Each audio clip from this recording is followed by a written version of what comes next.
Kinakabahan ako. Lahat naman siguro ng mga tumatayo dito, di ba, talagang kinakabahan.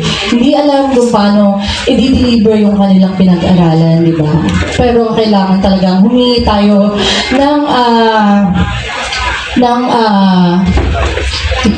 humingi tayo sa ating Panginoon ng pagpapala, di ba, ng plano kung paano natin siya ma-deliver. Ayan.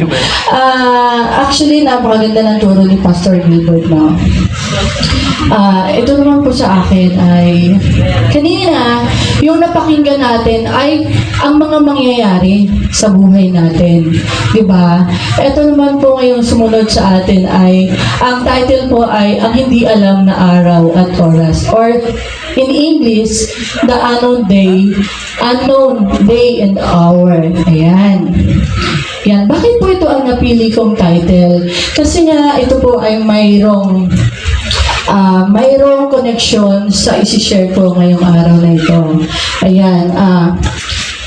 May nakakaalam po ba sa ating lahat kung kailan darating ang ating Panginoong Hesus dito sa lupa?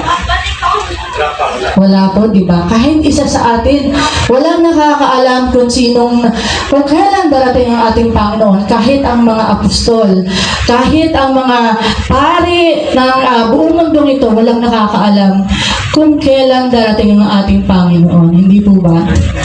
Yan. Sabi po dyan sa Marcos 13, verse 30, actually yung pinalagay ko lang dyan, 32 and 33, pero yung nasa akin po, 32 to 37. Ayan, basahin ko po ng buo. Tungkol sa araw o sa oras ng aking pagbabalik, walang nakakaalam nito, kahit ang mga anghel sa langit o ako mismo na anak ng Diyos. Ang Ama lamang ang nakakaalam nito, kaya mag-ingat kayo at laging magbantay dahil hindi ninyo alam kung kailan ako darating. Maaari natin itong ihambing sa isang taong papunta sa malayong lugar. Bago siya umalis ng bahay ay binigyan niya ng kanya-kanyang gawain ng bawat alipin. At saka binili ng gwardiya sa pintuan na maging handa sa kanyang pagdating. Kaya maging handa kayo dahil hindi ninyo alam kung kailan darating ang may-ari ng bahay. Maaaring sa hapon o sa hating gabi, sa madaling araw o sa umaga. Kaya ang sinasabi ko sa inyo ay sinasabi ko rin sa lahat. Maging handa kayo. Ang tanong, handa po ba tayong lahat sa pagbabalik ng ating Panginoong Diyos? Amen. Ayan, dapat po talaga as a Christians, di po ba? Sa lahat ng mga nakakarinig na ng salita ng Panginoong Diyos, dapat po ay lagi tayong handa. Paano naman po ang mga tao hindi nakakarinig ng salita ng Panginoong Diyos? Diba? Hindi nakakatakot isipin na wala silang alam sa kung ano yung pwedeng mangyari. Diba? Hindi nila alam kung kailan kukunin yung buhay nila sa gitong panahon na nangyayari sa atin. Yan. Diba? Tayong isipin natin na nagtatrabaho tayo, diba? Nagtatrabaho tayo, or kaya ang magandang example na gawin natin ay nagtatrabaho tayo sa ating Panginoong Hesus. Di ba? Isang araw ang Panginoon ay umalis, tapos sinabihan niya na pinangasiwaan niya sa atin. Iniwan niya sa atin para pangasiwaan ang iniwan niya sa kanyang tahanan. Di ba? At hindi natin alam, hindi niya sinabi sa atin kung kailan siya babalik. Yan. Kailan siya babalik, anong gagawin? Ano nga ba ang gagawin natin? Yan, di ba? Ang sabi po dito, hindi ang isang tapat na alipin ay susunod sa mga tagabili ng kanilang Panginoon at panatalihing handa ang tahanan para sa kanilang pagbabalik. Yan. Ang talanghaga ni Jesus sa Marcos 13 verse 32 to 37 ay naglalarawan na gayon din ang ibinigay sa atin ng ating Panginoong Jesus na mga kaloob sa bawat isa sa atin. Katulad ng mga ari-arian, talento at iba pa. Hindi naman talaga ito sa atin, di ba? Ito ay pinahiram lang sa atin ng ating Panginoong Diyos. Di ba? Hindi natin, Yan. Hindi naman talaga ito sa atin, di ba? Kung tutuusin, iniwan niya ito sa ating pangangalaga pansamantala. Hindi natin alam kung kailan siya babalik, kung sa gabi o sa tanghali o sa pagtilaok ng manok o sa bukang liwayway. Sabi po dyan sa Marcos 13:35. Ngunit sinasabi sa atin ang salita ng Diyos kung ano ang dapat natin gawin pansamantala. Ayan. Narito ang ilang mga katuruan o gay ng ating Panginoon habang naghihintay tayo sa kanyang pagbabalik. Hindi ba napakabuti pa rin ang Panginoong Diyos? Kasi binibigyan niya pa rin tayo ng dapat nating gawin, di ba? Para sa kanyang pagbabalik na matatag tayo, na pagdating niya, hindi tayo mahihiwalay sa kanya. Ayan. Meron po akong limang katuruan na galing sa ating Panginoon habang naghihintay sa kanyang pagbabalik. Yan, ang una po ay manatiling alerto at mapagbantay. Yan. Sabi po dyan sa Marcos 13 verse 33, kaya mag-ingat kayo at laging magbantay dahil hindi ninyo alam kung kailan ako darating. Diba? Ayan, pinapangaral po sa atin mismo, nasa loob na ng kasulatan ng Panginoong Diyos na lagi tayong magbantay. Totoo po, kasi hindi natin talaga alam lagi kung kailan siya darating. Kaya dapat tayo ay laging magbantay, laging manalangin, laging magpakatatag para sa kanyang pagdarating, di ba? Sa kanyang pagdating dito. Katulad na lang ng mga sakunang nangyayari sa atin, di ba? Hindi tayo laging handa sa kung anong mga mangyayari sa atin. Pero yung sagot pala, nandoon na sa loob ng aklat. Diba? Kulang lang yung pagbabasa natin araw-araw. Yun yung kailangan natin, yung pagbabasa ng Biblia araw-araw. Kasi yun yung handa. Dito tayo magiging handa sa kung anong mga mangyayari sa ating buhay. Hindi po ba? Kaya ayan, lagi po tayong magantay. Bibilisan ko na. Ayan, sumunod po, yan, manalangin para sa lahat ng mga tao ng Panginoon. Yan, sabi po dyan sa Efesos 6, verse 18, at manalangin kayo sa lahat ng oras sa tulong ng banal na Espiritu. Ipanalangin nyo ang lahat ng dapat ipanalangin. Huwag kayong magpabaya. Patuloy kayong manalangin, lalo na para sa lahat ng mga pinabanal. Ayan, di po ba napakaliwanag ng sinabi ng Panginoong Diyos? Number one na talagang kailangan po natin ay panalangin. Hindi lang po tayo mananalangin para sa sarili natin. Kailangan po manalangin din tayo sa iba. Sa ibang tao, kahit hindi natin kilala. Kaya po ako lagi sinasabi, ipag-pray natin lahat.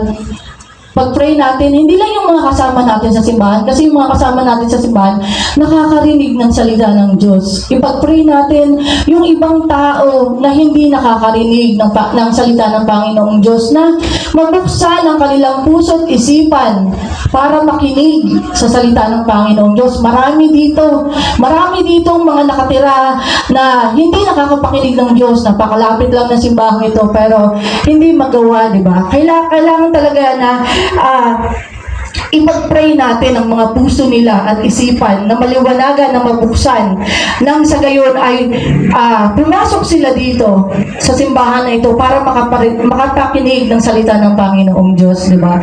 Kasi sa panalangin na yun, lahat ng ipinapanalangin natin sa kapwa natin ay itinutupad ng ating Panginoong Diyos. Diba? Kaya ayaw kong mag-pray para sa sarili ko.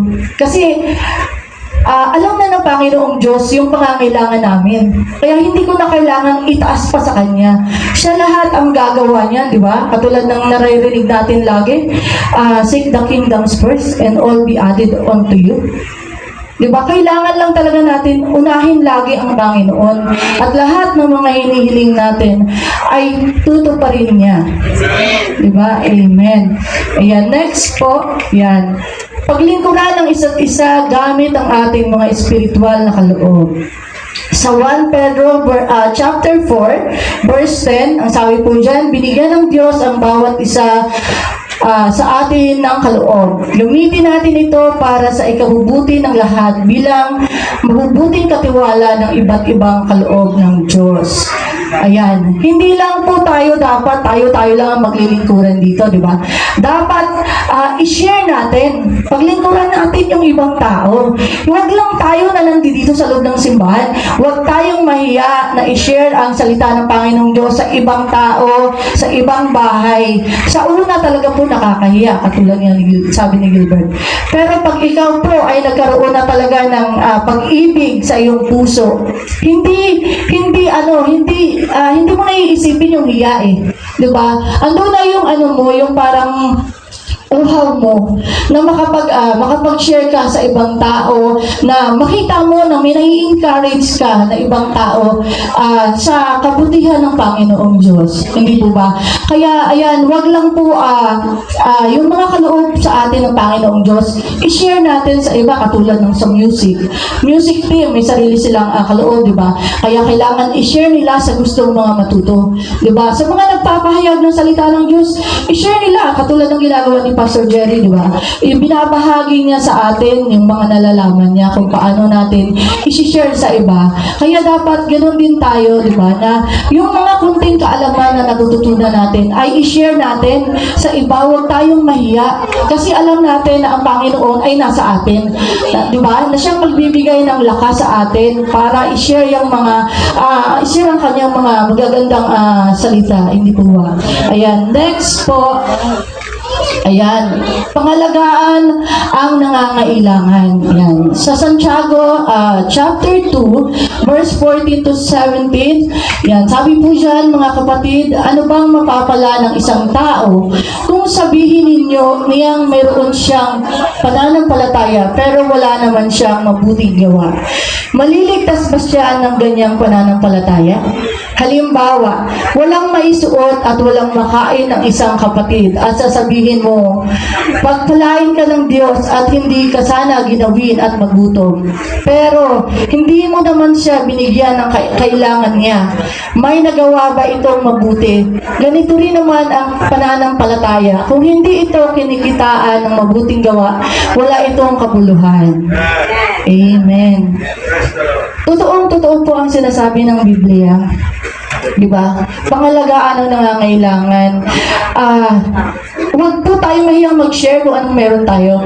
Diba? Kaya ako po, mas gusto ko talagang mag-share. Kasi yung tumanggap ako. Kasi alam ko, yung sa sinishare mo, doble yung balik ng Panginoong Diyos sa'yo. Diba? Kaya huwag tayong manghinayang sa kung anong mga ibinibigay natin sa iba. Huwag natin yung laging isipin na, ay, kailangan ko to. Huwag ganon. Lagi nating isipin yung mga nangangailangan. Diba? Actually, ako talaga, sa akin hindi ko alam kung bakit lagi nangyayari sa akin. Siguro alam nila kung ano yung ugali ko na hindi ako makakahindi. Bakit? Kasi, katulad ng sinasabi ng aklat na ito, di ba? Nag-share ka ng salita ng Panginoong Diyos, pero kung wala ka namang pagtulong sa mga nangangailangan, useless. Useless lahat. Diba? Parang hindi rin nakikitaan sa sarili mo yung mga salita na napag-aaralan mo. Diba? Parang hindi mo rin nilalagay sa sarili mo yung mga nababasa mo. Diba? Kaya kailangan talaga na lagi dapat ganun. Huwag natin isipin yung sarili natin. Kasi bakit? Nandyan si God para ibigay sa atin yung mga pangangailangan natin na isi-share natin sa ibang tao. Yan. Huwag tayo laging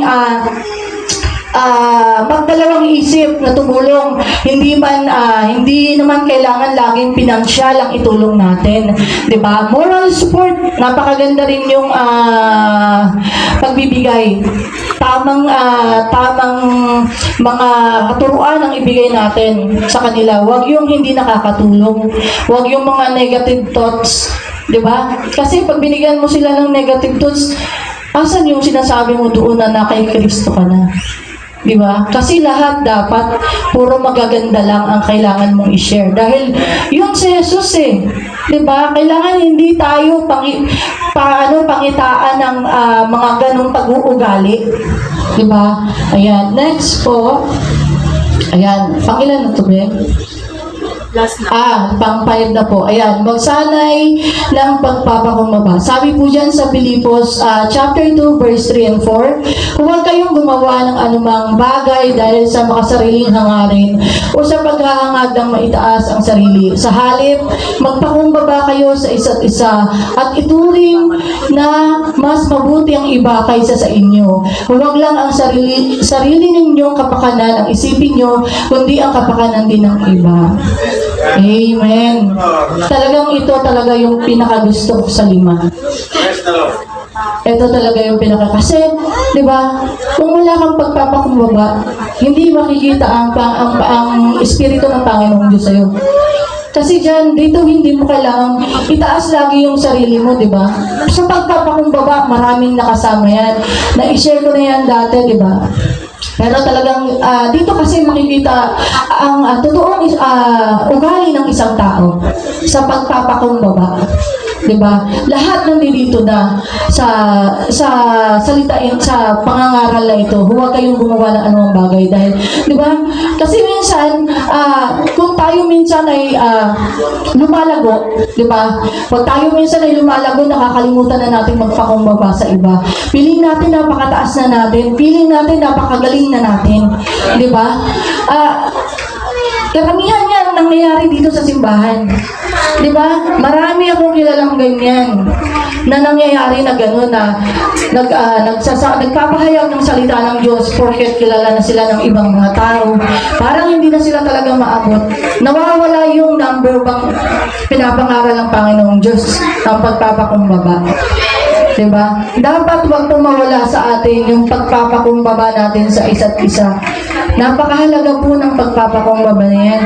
Pero mahirap gawin. Diba?